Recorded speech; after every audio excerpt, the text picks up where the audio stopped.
ಕಣ್ಣಂ ವಿಟ್ಟುಂ ಓಣಂ ಉನ್ನಂ ತಿರುವೋಣಂ ಹಬ್ಬದ ವಿಶೇಷ. ಮಲಯಾಳಂ ಪಂಚಾಂಗದ ಮೊದಲನೇ ತಿಂಗಳಾದ ಚಿಂಗಂನಲ್ಲಿ ಓಣಂ ಹಬ್ಬವನ್ನು ಆಚರಿಸಲಾಗುತ್ತದೆ. ದಕ್ಷಿಣ ಭಾರತದ ಕೇರಳ ರಾಜ್ಯದಲ್ಲಿ ಇದು ಬಹುದೊಡ್ಡ ಹಬ್ಬ.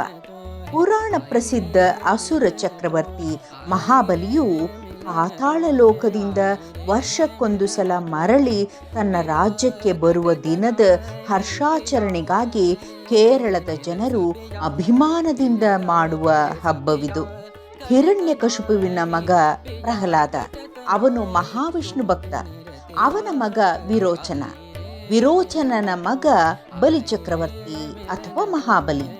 ಇವನು ತಾತನಂತೆಯೇ ಮಹಾವಿಷ್ಣು ಭಕ್ತನಾಗಿದ್ದರೂ ತನ್ನ ರಾಕ್ಷಸ ಗುಣವನ್ನು ಬಿಡದೆ ಸುರರನ್ನು ಋಷಿ ಮುನಿಗಳನ್ನು ಹಿಂಸಿಸುತ್ತಿದ್ದ.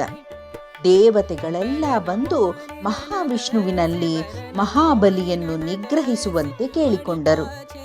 ಇದೇ ಸಮಯಕ್ಕೆ ಸರಿಯಾಗಿ ಮಹಾಬಲಿಯು ಅಶ್ವಮೇಧ ಯಾಗವನ್ನು ಮಾಡುತ್ತಿದ್ದ.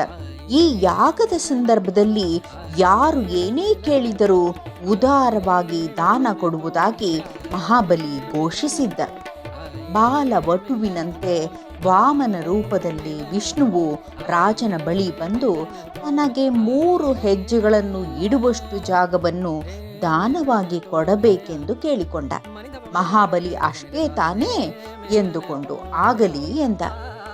ವಾಮನ ರೂಪಿ ವಿಷ್ಣು ಬಹು ಎತ್ತರವಾಗಿ ತ್ರಿವಿಕ್ರಮನಾಗಿ ಬೆಳೆದ. ಒಂದು ಪಾದವನ್ನು ಭೂಮಿಯ ಮೇಲಿಟ್ಟ, ಒಂದು ಪಾದವನ್ನು ಆಕಾಶದ ಮೇಲಿಟ್ಟ. ಇನ್ನೊಂದು ಪಾದ ಎಲ್ಲಿಡುವುದೆಂದು ವಾಮನ ಕೇಳಿದಾಗ ಮಹಾಬಲಿಯು ತನ್ನ ತಲೆಯ ಮೇಲಿಡುವಂತೆ ಕೋರಿಕೊಂಡ. ವಾಮನ ರೂಪಿ ವಿಷ್ಣುವು ಮಹಾಬಲಿಯ ತಲೆಯ ಮೇಲೆ ತನ್ನ ಪಾದವನ್ನು ಇಟ್ಟು ಅವನನ್ನು ಪಾತಾಳಕ್ಕೆ ತಳ್ಳಿದ. ನಂತರ ಮಹಾಬಲಿಗೆ 3 ವರಗಳನ್ನು ಕರುಣಿಸಿದ. ಒಂದು, ಪಾತಾಳ ಲೋಕವನ್ನು ಆಳು. ಎರಡನೆಯದು, ಒಂದು ಮನ್ವಂತರ ಕಾಲ ಇಂದ್ರ ಪದವಿಯನ್ನು ಅನುಭವಿಸು. 3, ಪ್ರತಿ ವರ್ಷ 3 ದಿನಗಳ ಕಾಲ ಭೂಲೋಕವನ್ನು ಸಂದರ್ಶಿಸಬಹುದು ಎನ್ನುವುದು. ಮಹಾಬಲಿಯು ಭೂಲೋಕವನ್ನು ಸಂದರ್ಶಿಸುವ ಕಾಲವನ್ನು ಹಿಂದೂ ಪಂಚಾಂಗದ ಪ್ರಕಾರ ಆಶ್ವಯುಜ ಮಾಸವೆಂದು ಪರಿಗಣಿಸಿ ಹಿಂದೂಗಳು ದೀಪಾವಳಿಯ ಸಂದರ್ಭದಲ್ಲಿ ಬಲೀಂದ್ರ ಪೂಜೆ ಮಾಡುತ್ತಾರೆ.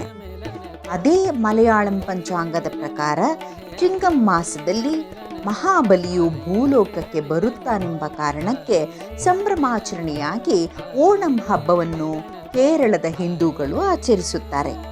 ಇದೇ ಓಣಂ ಹಬ್ಬದ ಪುರಾಣದ ಹಿನ್ನೆಲೆ. ಕೇರಳದಲ್ಲಿ ಓಣಂ ಹಬ್ಬದ ಸಂದರ್ಭದಲ್ಲಿ ಎಲ್ಲರೂ ತಮ್ಮ ತಮ್ಮ ಮನೆಗಳ ಮುಂದೆ ಮಹಾಬಲಿ ಚಕ್ರವರ್ತಿಯನ್ನು ಸ್ವಾಗತಿಸುವ ಸಂಪ್ರದಾಯವಾಗಿ ಹೂರಂಗೋಲಿಗಳನ್ನು ಬಿಡಿಸಿರುತ್ತಾರೆ. ಈ ಹೂರಂಗೋಲಿಗಳನ್ನು ಬಿಡಿಸುವ ವಿಚಾರದಲ್ಲಿ ಸ್ಪರ್ಧೆಯೇ ಏರ್ಪಟ್ಟಿರುತ್ತದೆ. ಹೊಸ ಬಟ್ಟೆಗಳನ್ನು ತೊಟ್ಟು ದೇವಸ್ಥಾನಗಳನ್ನು ಸಂದರ್ಶಿಸುವುದು, ತಿರುವತ್ತಿರಕಲಿ, ತುಂಬಿ ತುಳ್ಳಾಲ್ ನಂತಹ ನೃತ್ಯ ಪ್ರದರ್ಶನ ಇವೇ ಮೊದಲಾದ ಸಾಂಸ್ಕೃತಿಕ ಚಟುವಟಿಕೆಗಳಿಂದ ವಾತಾವರಣವೆಲ್ಲ ಸಡಗರದಿಂದ ಕೂಡಿರುತ್ತದೆ. ಈ ಹಬ್ಬದ ಆಚರಣೆಯಲ್ಲೆಲ್ಲ ಅತ್ಯಂತ ಆಕರ್ಷಣೀಯವಾದುದೆಂದರೆ ತಿರುವೋಣಂನ ದಿವಸದ ಅದ್ಧೂರಿ ಭೋಜನ. ಈ ಸಂದರ್ಭದಲ್ಲಿ ಅದೆಷ್ಟೇ ಕಷ್ಟ ಬಂದರೂ ಕೇರಳಿಗರು ಸಾಧ್ಯ ಎಂದು ಕರೆಯಲಾಗುವ ಈ ಔತಣವನ್ನು ತಪ್ಪಿಸಿಕೊಳ್ಳುವುದಿಲ್ಲ. ಮಲಯಾಳಂನಲ್ಲೊಂದು ಗಾದೆ ಇದೆ, ಕಣ್ಣಂ ವಿಟ್ಟುಂ ಓಣಂ ಉನ್ನಂ ಎಂದು. ಅದರ ಅರ್ಥ, ನಮ್ಮ ಸರ್ವಸ್ವವನ್ನೇ ನಾವು ಮಾರಬೇಕಾಗಿ ಬಂದರೂ ಓಣಂನ ಭೋಜನ ಪ್ರಸಾದವನ್ನು ಮಾತ್ರ ತಪ್ಪಿಸಿಕೊಳ್ಳಲಾರೆವು ಎಂದು. ಓಣಂ ಹಬ್ಬದ ಆಚರಣೆಯು 10 ದಿನ, ಅಂದರೆ ಓಣಂಗೂ 10 ದಿವಸ ಮೊದಲು ಪ್ರಾರಂಭವಾಗುತ್ತದೆ. ಚೌಕನೆಯ ಪಿರಮಿಡ್ಗಳಂತೆ ಕಾಣುವ ಮಣ್ಣಿನ ಮೂರ್ತಿಗಳಲ್ಲಿ ಒಂದು ಮಹಾಬಲಿಯನ್ನು ಪ್ರತಿನಿಧಿಸಿದರೆ ಮತ್ತೊಂದು ವಾಮನ ಅವತಾರ ತಾಳಿದ್ದ ವಿಷ್ಣುವನ್ನು ಪ್ರತಿನಿಧಿಸುತ್ತದೆ. ಮನೆಯ ಮುಂದಿನ ಅಂಗಳವನ್ನು ಸಗಣಿಯಿಂದ ಸಾರಿಸಿ ಅಲ್ಲಿರಿಸುವ ಈ ಮೂರ್ತಿಗಳಿಗೆ ಸುಂದರವಾದ ಹೂಗಳಿಂದ ಅಲಂಕಾರ ಮಾಡಿರುತ್ತಾರೆ. ಓಣಪೂಕ್ಕಳ್ ಎಂದು ಕರೆಯಿಸಿಕೊಳ್ಳುವ ಈ ಪುಷ್ಪ ಚಾಪೆಗಳನ್ನು, ಹೂರಂಗವಲ್ಲಿಗಳನ್ನು, ಬಗೆ ಬಗೆಯ ನಸುಗಂಪು ಬೀರುವ ಹೂಗಳು, ಹೂಪಕಳೆಗಳು, ಸುಗಂಧಿತ ಎಲೆಗಳ ಗುಚ್ಛದಿಂದ ರಚಿಸಲಾಗುತ್ತದೆ. ಗ್ರಾಮೀಣ ಪ್ರದೇಶಗಳಲ್ಲಿ ಉಯ್ಯಾಲೆ ಪಂದ್ಯವನ್ನು ಆಡಲಾಗುತ್ತದೆ. ಇದಂತೂ ಹಳ್ಳಿಗಾಡುಗಳಲ್ಲಿ ಹಾಸುಹೊಕ್ಕಾಗಿರುವ ಪಂದ್ಯ ವಿಶೇಷವಾಗಿದೆ. ಓಣಂನ ಮತ್ತೊಂದು ವಿಶೇಷವೆಂದರೆ ಅಂದಿನ ದಿವಸ ಧರಿಸಲಾಗುವ ನವೀನ ಓಣಕ್ಕೊಡಿ ವಸ್ತ್ರಗಳು.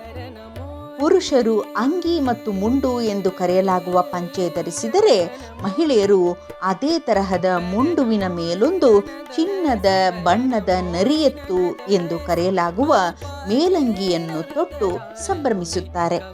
ಬಾಲಕಿಯರು ಪಾವಡವೆಂಬ ಲಂಗ ಮೇಲೊಂದು ರವಿಕೆಯನ್ನು ತೊಟ್ಟುಕೊಳ್ಳುತ್ತಾರೆ. ವಲ್ಲಂಕಲಿ ಎನ್ನುವ ಹೆಸರಿನ ಹಾವು ದೋಣಿ ಪಂದ್ಯ ಈ ಹಬ್ಬದ ಇನ್ನೊಂದು ವಿಶೇಷ. ಇತರೆ ಪಂದ್ಯ ವಿಶೇಷಗಳೆಂದರೆ ಅರನ್ಮುಲಾ ದೋಣಿ ಸ್ಪರ್ಧೆ ಮತ್ತು ನೆಹರು ಟ್ರೋಫಿ ದೋಣಿ ಸ್ಪರ್ಧೆ. ಸುಮಾರು 100 ಮಂದಿ ಹುಟ್ಟು ಹಾಕುವವರು ತುಂಬ ದೊಡ್ಡ ದೊಡ್ಡ ಹಾವಿನಾಕಾರದ ದೋಣಿಗಳಲ್ಲಿ ಕುಳಿತು ದೋಣಿ ನಡೆಸುತ್ತಿರುತ್ತಾರೆ.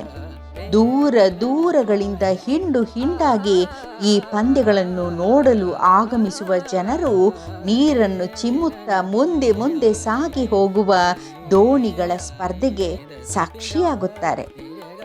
ಓಣಂ ಸಮಯದಲ್ಲಿ ಹಿಂದೂ ಕೇರಳಿಗರು ಟಿಕ್ಕಾಕರ್ ಅಪ್ಪನ್ ಎಂದರೆ ವಾಮನನ ಸ್ವರೂಪದಲ್ಲಿರುವ ವಿಷ್ಣುವಿನ ಮಣ್ಣಿನ ಮೂರ್ತಿಯನ್ನು ತಮ್ಮ ಮನೆಗಳಲ್ಲಿ ಸ್ಥಾಪಿಸಿ ಪೂಜಿಸುತ್ತಾರೆ. ಈ ಹಬ್ಬದ ಸಮಯದಲ್ಲಿ ಕೇರಳದ ಹಲವೆಡೆ ದೇವಸ್ಥಾನಗಳಲ್ಲಿ ದೀಪಗಳನ್ನು ಹಚ್ಚಲಾಗುತ್ತದೆ.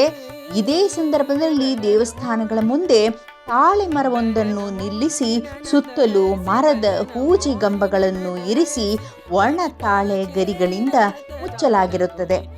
ಕಡೆಗೆ ಅದರಲ್ಲಿ ದೀಪವನ್ನು ಉರಿಸಿ ಅದು ಉರಿದು ಬೂದಿಯಾಗುವ ತನಕ ಬಿಡುತ್ತಾರೆ.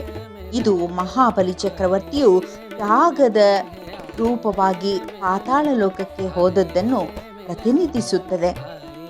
ಈ ಹಬ್ಬವು ಹಿಂದೂ ಧರ್ಮದ ಹಿನ್ನೆಲೆ ಹೊಂದಿದ್ದು, ಅದೇ ಧರ್ಮದ ರೀತಿ ರಿವಾಜುಗಳ ಜೊತೆ ತಳುಕು ಹಾಕಿಕೊಂಡಿದ್ದರೂ ಕೇರಳದ ತುಂಬೆಲ್ಲ ಹಿಂದೂ, ಮುಸ್ಲಿಂ, ಕ್ರಿಶ್ಚಿಯನ್ ಎಂಬ ಭೇದ ಭಾವಗಳಿಲ್ಲದೆ ಸಕಲರೂ ಈ ಹಬ್ಬವನ್ನು ಸಮಾನ ಭಾವದಿಂದ ಆಚರಿಸುತ್ತಾರೆ.